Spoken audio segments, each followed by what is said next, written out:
Platypus Adventure by Lee Connor.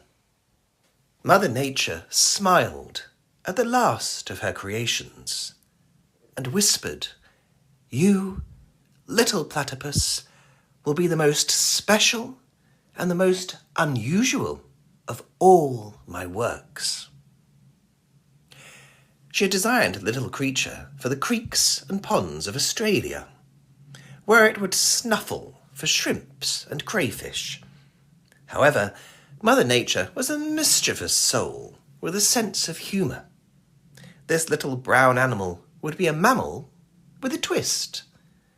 For unlike other mammals that give birth to their young, this mammal would lay eggs, like a bird. Mother Nature sighed as she put the finishing touches to the strange-looking animal. She wanted him to stand out. She wanted him to be completely different from anything she had created before. Scratching her head, she thought, what would make the platypus unique? Mother Nature eyed her box of odds and ends, and a naughty twinkle appeared in her eye. "That's it!" she cried in delight. She had created a mammal that laid eggs. There was only one thing for it. This mammal would have a beak, like a bird, too. With lightning speed, she snatched up a leftover duck bill from her box of odds and ends and stitched it onto the face of the little animal. "Wonderful," she chuckled as she proudly viewed her handiwork. "Little platypus, one day you will be the wonder of the world." Gently, she blew life into the platypus and created a mate for it. Carefully taking the pair in her cupped hands, she released them into the cool, shady waters of an Australian creek. There was a little platypus who felt himself ridiculous. "It isn't fair," he moaned and fussed. "Why was I born a platypus?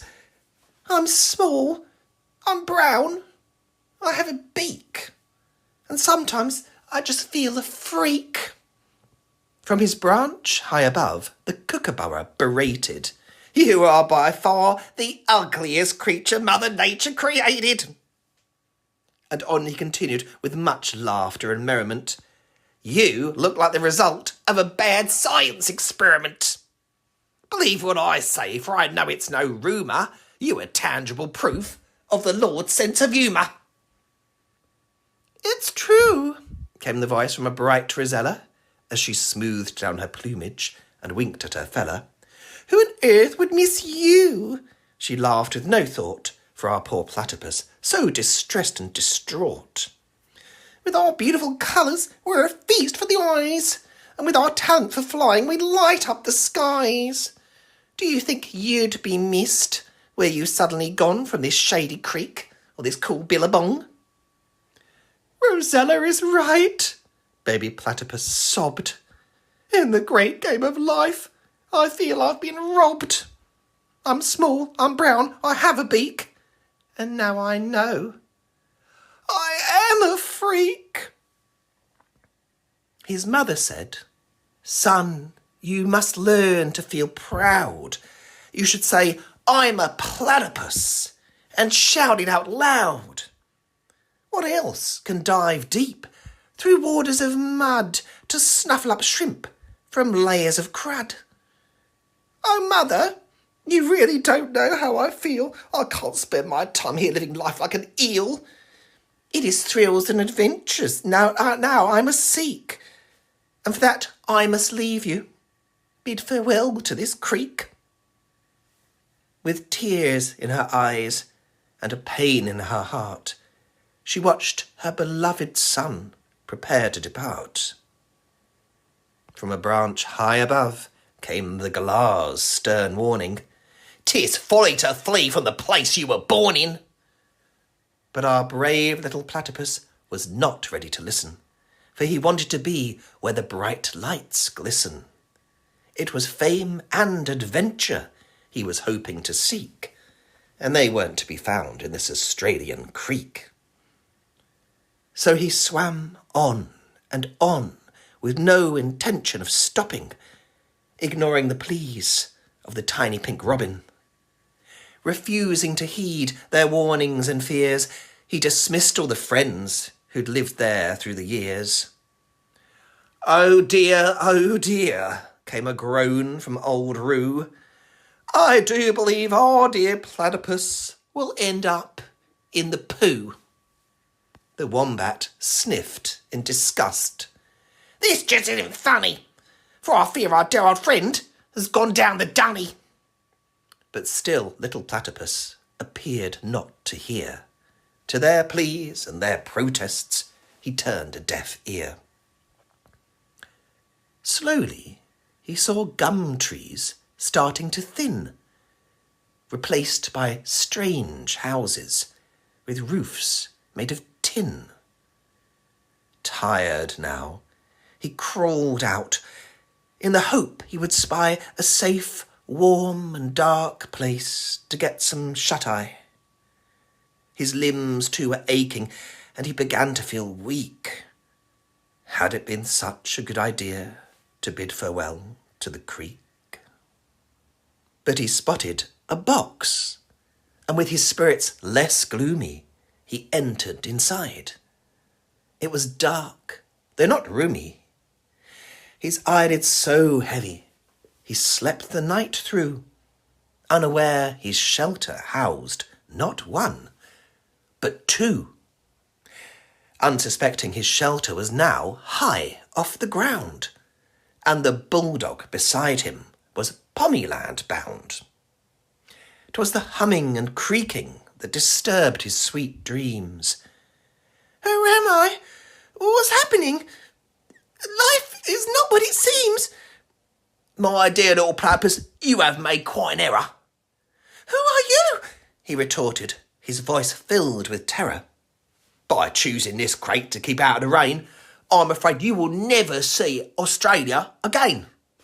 For we're 30,000 feet up on a plain London band, and your travelling companion is yours truly, a hand. At the mention of London, his heart was a-quiver. The bright lights were calling. Who needed the river? I've made it, the platypus said, by choosing your crate for my lovely warm bed. Together they flew over desert and tundra, through night-time and daytime, through sunshine and thunder. As the platypus lamented, oh, when will it all end? The plane, with a sudden lurch, began to descend. Well, my dear boy, here I am, almost home. I have fun on my travels, but I've no wish to roam. Now our platypus sniffed. So what about me? I've no friends and no home. I'm alone as can be. My duck-beaked friend, I simply do not agree. You are welcome to sojourn in Reading with me. No doubt my proud owners will be waiting outside, so I'll smuggle you home, and there you must hide. Our hero, relieved, smiled. A friend and a home! And to think they all warned me I never should roam.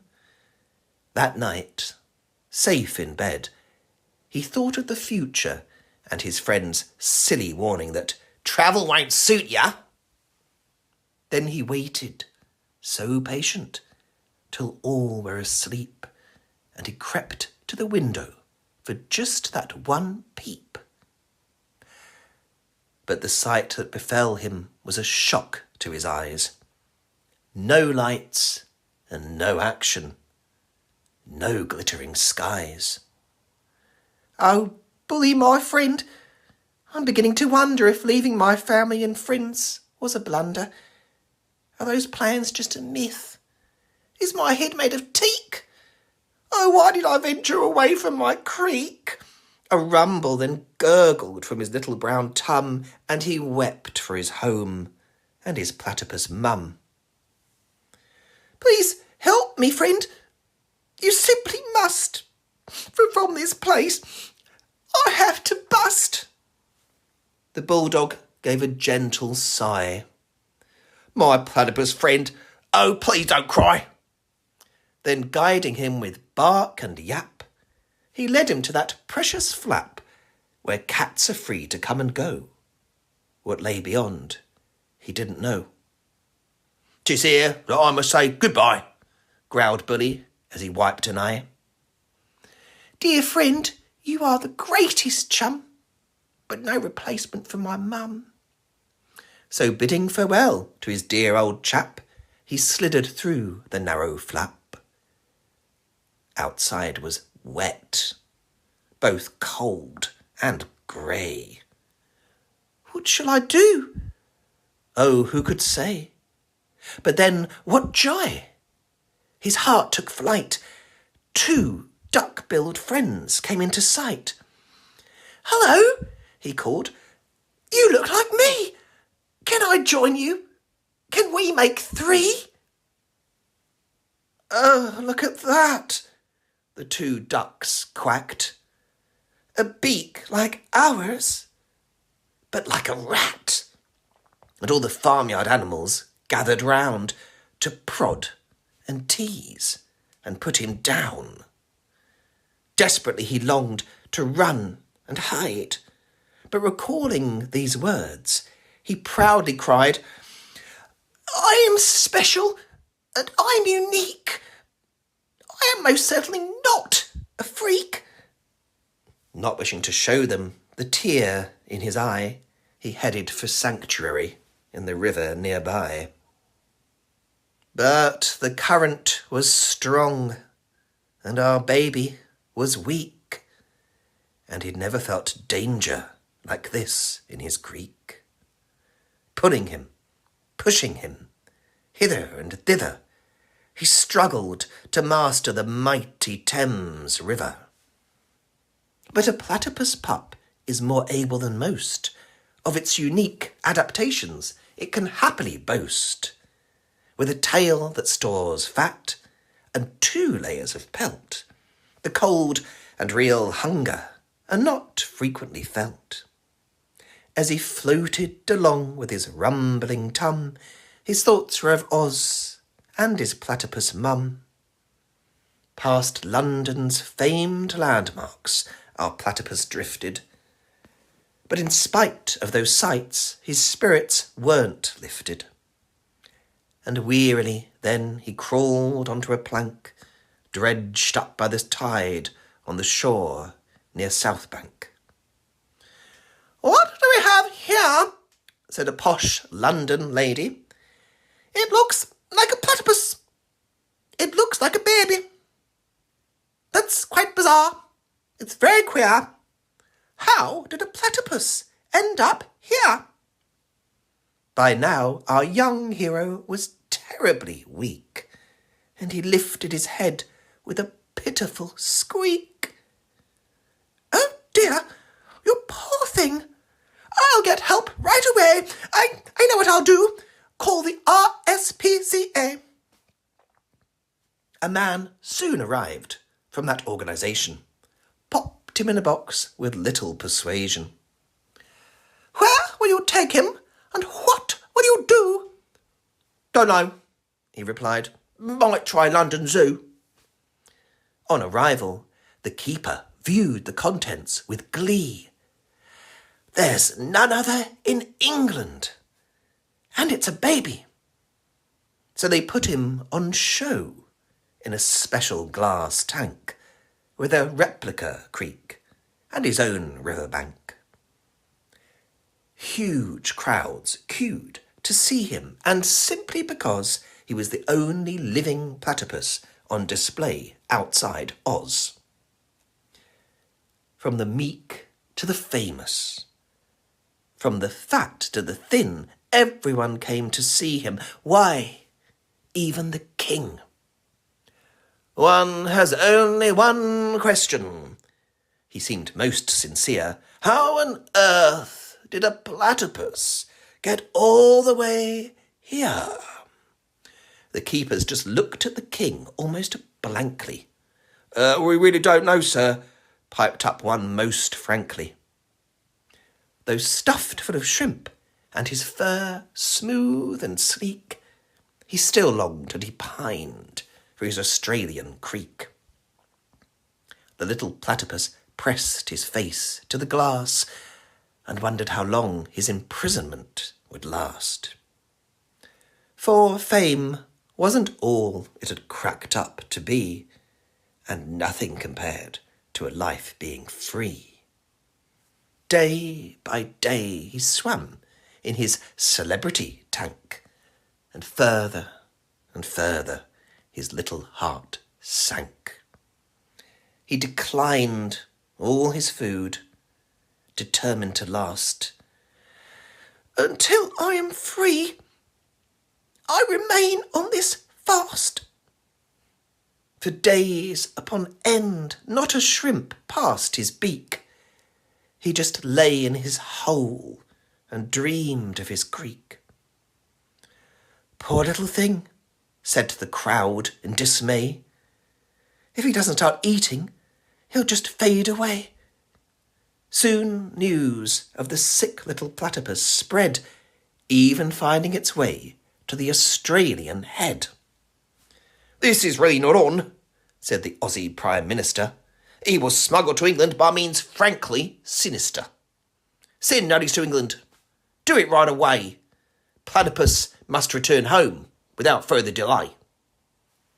To the zoo, the world's media then swooped, all because of the defiant, brave platypus dying for Oz. Should he die, mused the zoo manager, imagine the fuss. We simply must return this lost platypus. And the children of London gathered, raising a cheer as his journey began to a place held so dear. I'm on my way home, and I'm doing it in style. Qantas direct to Sydney, at the front of the aisle. Then he drifted asleep with a tear on his cheek as he dreamt of his mum and that Australian creek. A day later he landed and duly was met by a man with a stethoscope, an Aussie vet. Good day, little fella. What tales you could tell. I'll just check you over to make sure you are well. When the tests were completed and he duly passed, he was ready to start the final journey at last. Then, with much flag flying and great hullabaloo, he returned to a place that no longer seemed new. Through the creeks with the water and its welcoming smell, his eyes gazed on the sights that his heart knew so well. Past some houses he swam, some roofed with tin, to a place where the gum trees began thickening. Welcome home! Welcome home! A pink and grey galah croaked, and none of the animals teased, laughed, or poked. He now knew that his dreams had sadly been wrong, for his travels had taught him home is where you belong. And his friends' warnings in future he would certainly heed, for a true friend will tell you the truth that you need. Mother dearest, I'm home! Too excited to speak, but the greeting was silence from the deserted creek. Then suddenly the water rippled with a hum, and looking through tears, he caught sight of his mum. Son, is that you? For the platypi are short-sighted. I never once gave up hope of us being reunited. With a hug and a very wet platypus kiss, they splashed in the water in absolute bliss. Oh, mother, he squeaked, though it's quite good to roam. One thing I've now realised, there's no place like home.